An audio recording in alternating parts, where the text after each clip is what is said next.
वैसे तो सुपच सुदर्शन बहुत दृढ़ भक्त थे, लेकिन जब सतलोक का समय आया तो सुदर्शन के अंदर एक कमजोरी आई, जो इस वीडियो में संत रामपाल जी महाराज जी उसको हमें बता रहे हैं और ये सचेत कर रहे हैं कि ये कमजोरी हम लोगों के अंदर भी न होना चाहिए, नहीं तो हम लोग का भी सतलोक गमन में बाधा अवश्य उत्पन्न होगी।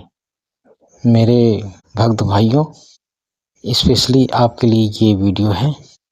इस वीडियो को ध्यानपूर्वक आप सुने और देखें और देखिए संत रामपाल जी महाराज जी हम लोगों के लिए क्या बता रहे हैं, और हम लोग के अंदर भी ऐसा न हो कि सुपच सुदर्शन की तरह कोई कमी रह जाए और सतलोक गमन में बाधा आ जाए।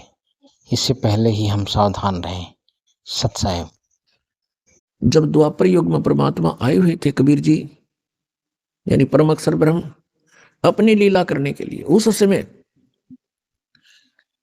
वो जब शिशु रूप धार करके एक तालाब के अंदर कमल के फूल पर विराजमान हुए, वहां से उनको एक वाल्मीकि दंपत्ति जो निसंतान थे वो उठा ले गए थे। द्वापर युग में परमात्मा की परवरिश एक वाल्मीकि परिवार के घर पे हुई थी और वहां उनका ही एक मित्र था, परमात्मा का एक वहीं वाल्मीकि उस समुदाय के अंदर एक सुदर्शन नाम का बहुत अच्छी आत्मा का भगत था, वो परमात्मा का शिष्य हुआ था। और सुदर्शन जी के माता पिता उन्होंने परमात्मा कबीर जी की बात को स्वीकार नहीं किया था। सुदर्शन जी बहुत अच्छे परमात्मा को अच्छी तरह समझ चुके थे, अपने माता पिता से भी बहुत बार प्रार्थना करते थे, लेकिन बात यह आ जाती है कि घर का जोगी जोगड़ा बाहर का जोगी सद, क्योंकि वो उसी कॉलोनी में रहे भगवान, वाल्मीकि के घर में जन्म, तो उसको भगवान मानना हंसी खेल नहीं है। बिना ज्ञान के भगवान की पहचान हो नहीं सकती। वो नहीं माने, उसके माता पिता शरीर छोड़ गए लेकिन भगवान से उपदेश नहीं लिया। तब सुदर्शन जी के जाने का समय आया, तब परमात्मा वहां पहुंचे कि सुदर्शन सतलोक की तैयारी है बेटा, अग्जिक की तैयारी है। आपने ज्ञान ऐसा दे दिया इसे गंदे लोक में फिर पैर फंस गया तो दाता क्यों करीब सूत में नहीं आओगी। ठीक है बेटा, एक बात बता, तेरी कोई इच्छा तो नहीं है, क्योंकि इच्छा सबसे बड़ी दुश्मन है इस जीव की, वापस ला फंसाओगी। सुदर्शन जी ने कहा कि प्रभु कोई इच्छा नहीं दास की, आपने ज्ञान ऐसा दे दिया। कुछ देर के बाद कहता भगवान एक प्रार्थना है इस दास की, मेरे माता पिता बहुत ही अच्छी आत्मा के थे, बहुत ही नेक थे, हे परमात्मा उन्होंने आपका नाम नहीं लिया, हे दाता वो इस काल के जाल में फंस गए, और मेरी एक थोड़ी सी प्रार्थना आपसे उचित समझो तो प्रभु स्वीकार करना, उनको पार करना प्रभु, किसी जन्म में उनको पार करना। अब परमात्मा ने सोची यू भी फंसेगा, अब यू भी रहेगा यहाँ पर, मुश्किल से एक निकालन की सोची थी काल के जाल में, यू भी फंस गया, भी कमजोरी ये है। एक बुजुर्ग व्यक्ति डॉक्टर के पास चला गया और जाके कहने लगा डॉक्टर साहब मेरी कमर दुख है।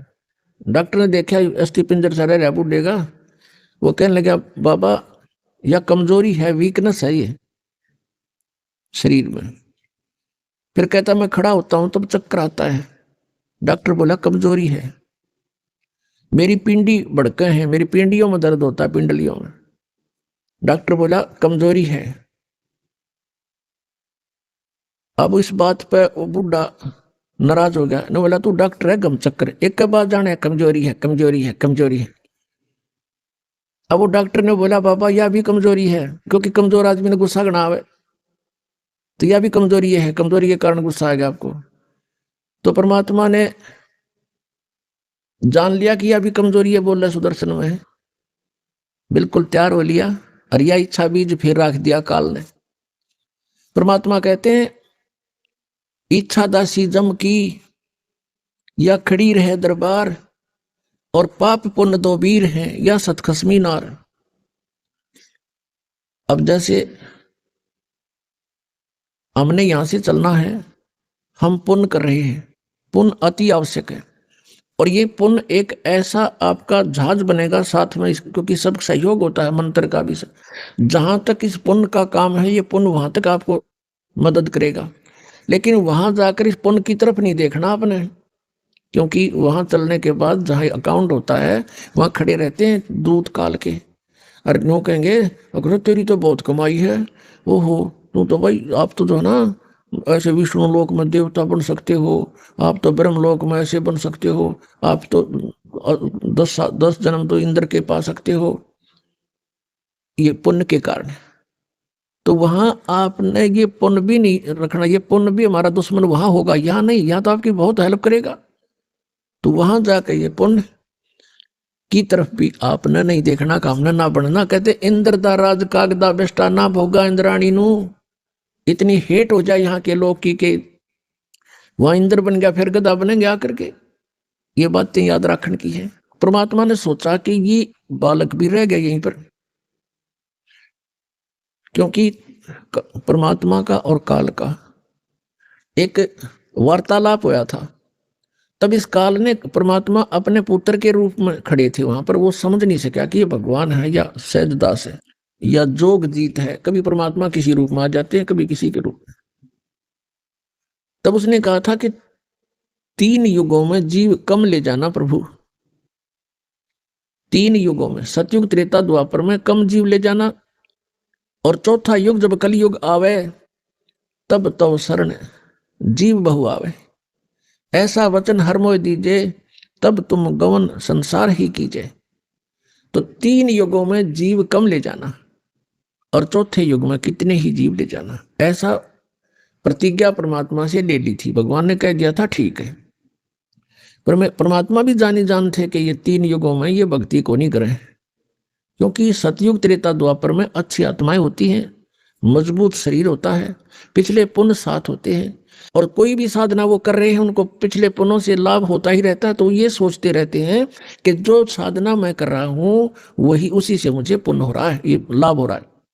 तो इसलिए परमात्मा ने ये चौथा युग चुना था कि चौथे युग ये खाली हो लेंगे, कति खोखे हो जाएंगे, पुण्य इनके साथ रहे नहीं, इनकी ब्राह्मटी होगी, और ये साधना भी कर रहे होंगे डुप्लीकेट काल की प्रोड्यूस की हुई, इनसे उनको कोई लाभ नहीं होगा।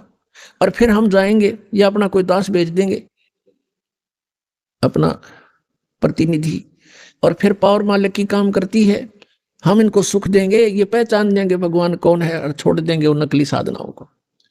तो इस दृष्टिकोण से परमात्मा ने वहां सोचा था कि मुश्किल से तो एक युग तैयार कराया था, और ईब यो भी गोडे टेक ज्ञानों का आगे मन में दोष तो आ ही लिया। अब उस सुदर्शन जी को यह विश्वास था कि यदि परमेश्वर ने एक बार हाँ भर ली तो मेरे पिताजी पार ही होंगे, माता पिता। तो परमात्मा ने कहा ठीक से बेटा, चिंता ना कर, तेरे माता पिता को मैं पार करूंगा, पर उन्होंने गलती तो बहुत करी, लेकिन मैंने तेरे से वचनबद्ध हो गया। मैं आप पे कह दी भगवान ने, नहीं तो कहता परमात्मा ने सोची थी डूबेगा। तब उसको एकदम शांत हो गया, हे भगवान बड़ी दया करी, हे परमात्मा बड़ी रजा करी। अब वो तो भेज दिया सतलोक में सुदर्शन तो।